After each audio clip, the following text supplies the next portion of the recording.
Bismillahirrahmanirrahim. Assalamu alaikum wa rahmatullahi wa barakatuh. Peterborough is a city located in southeast England, a population of 200,000, which includes around 20,000 Muslims. There are 3 centres in Peterborough dedicated to the followers of the Ahlul Bayt, catering for around 3,000 individuals. The Husayn Islamic Centre is the oldest. To cater for our current and future needs, we embarked on the Qaem project. We have crossed many hurdles and are now at the last milestone.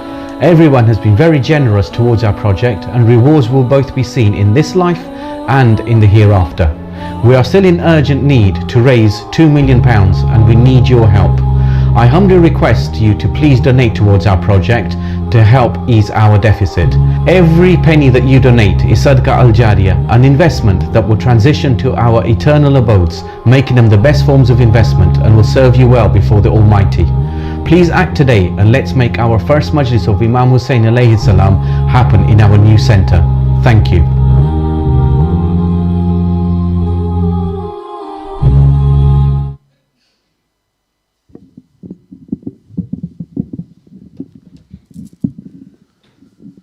Thank you, Asant. Bismillahirrahmanirrahim.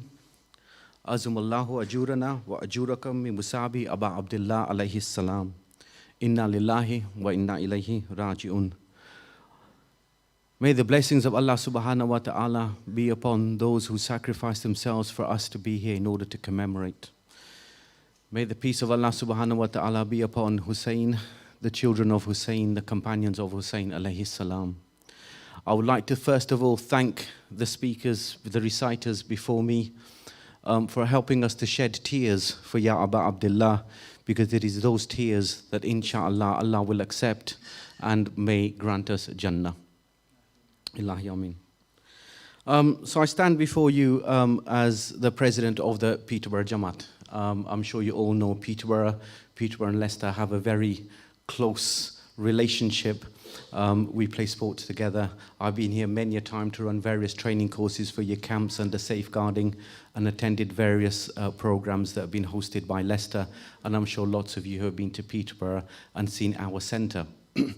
Now, the Peterborough Center, as you would have seen, was built in 1974, originally just from humble startings, which were stables. There were stables that we knocked down, we turned into a mosque by our founding fathers, whom we remember very, very dearly.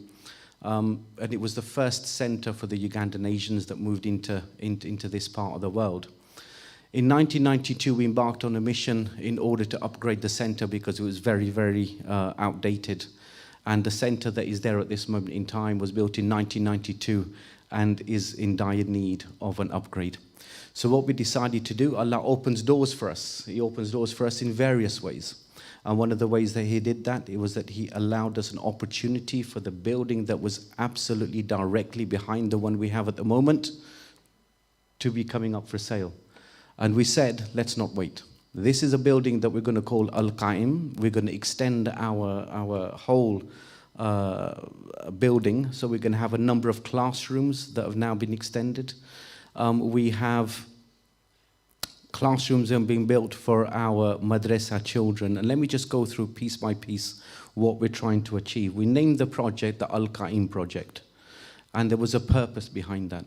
We know that any building named after any of our Chawda Masumin is never going to fail.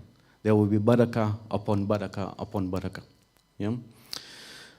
Now, what we decided to do, Peterborough is a very large growing city, and we know that there's a number of individuals who wish to settle within Peterborough. And the place that we have at the moment actually is becoming quite small. We have 275 children who come and attend our madrasas. We have at least 12 to 15 nationalities who come and attend, all followers of the Ahlul Bayt. And it was only right that we cater for them in a way that we should cater for those individuals that wish to learn about the Ahlul Bayt. Gone are the days where we have a hall such as this, where we have to partition it off with partitions, where noise from one classroom goes into another, where the young children are trying to write on pieces of paper, and each piece of paper has a hole in it because they're pressing too hard. It's about time we cater for them the same way that we cater in secular education. If I was to ask you, when we send our children to GCSE and A-level classes, what facilities do we expect them to be receiving from the government? Yet us, as followers of Ya Aba Abdullah, the followers of our 14 Masumeen, what facilities do we want to provide for our youngsters who come to learn about the love of Imam Husayn and the 14 Masumeen? It's only right that we give them better facilities.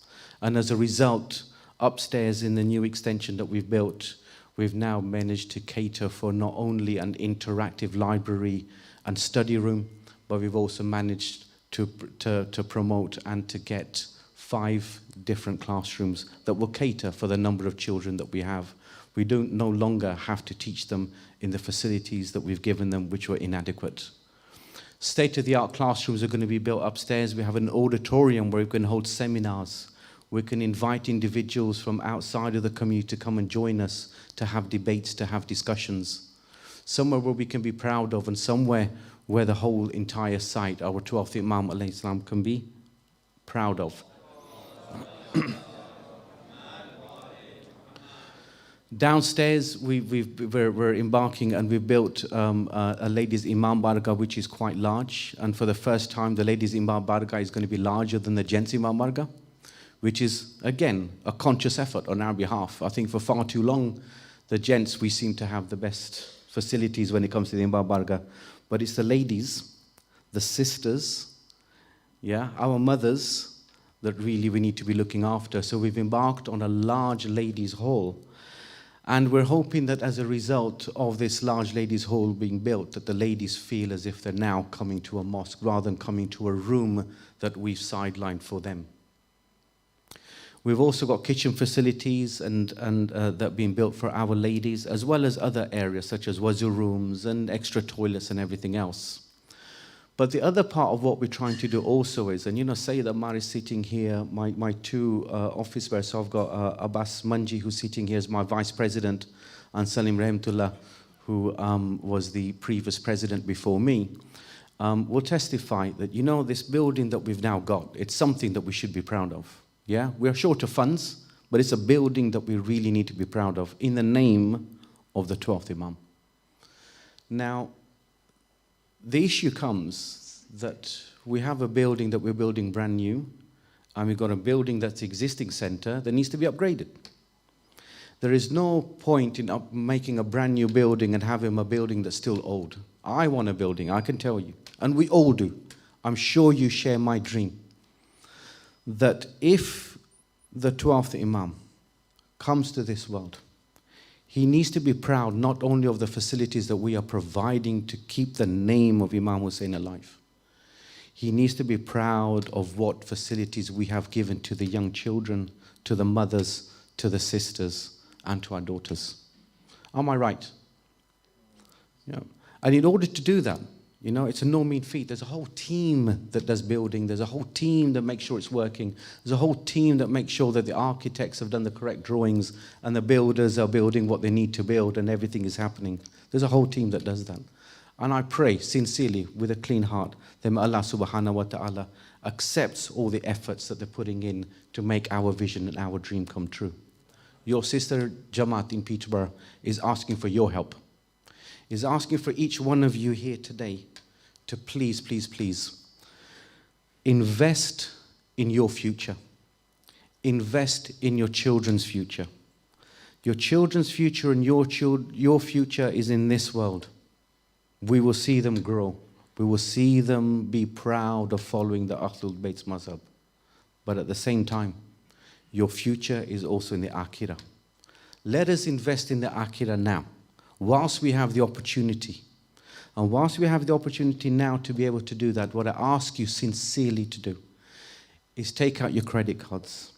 Take out whatever cash you have in your pockets, whatever you can afford.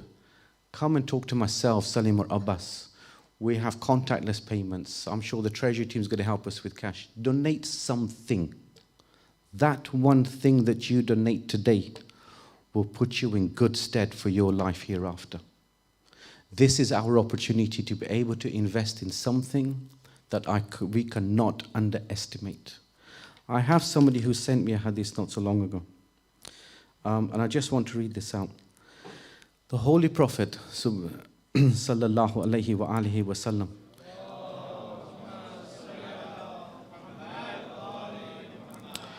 He states, who for the sake of Allah subhanahu wa ta'ala will build for him a house in paradise.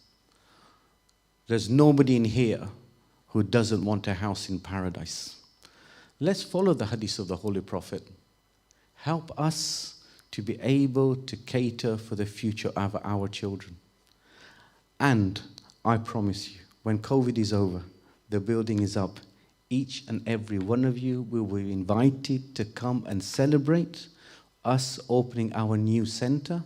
We will treat you with royalty, but you know what? You will be the guests of Imam Husayn. You will be the guests of Al-Qaem. Please dig deep. We are in deficit. We have the ijazah from our marja, Ayatollah Sistani. May Allah subhanahu wa ta'ala prolong his life. So we have the ijazah for Qums. But please, give generously. If you can only afford £1, just give £1. That's something. That's something you're investing in your future. If you can afford £1 million, then pay £1 million. But whatever it is that you can afford, I ask you please, on this grandest of nights, help us to make sure that our vision for this new project comes to fruition sooner rather than later. I thank the management team and the office bearers of Leicester Jamaat for giving us the opportunity to come here and address you. I really do. I thank you all very, very much for giving me the opportunity to address you for the last 5 or 6 minutes and to listen to me attentively. And I'm looking around and nobody's yawned, so that should hopefully be a positive. And while Sayyid is sitting here, Sayyid Amar, I would really wish here to thank you very much for the support that you have given us, the du'as that you have given us. They're coming to fruition, yeah? And we expect du'as from all of you as well. And we expect, please, to help us with our vision to come true. Assalamu alaikum wa rahmatullahi wa barakatuh.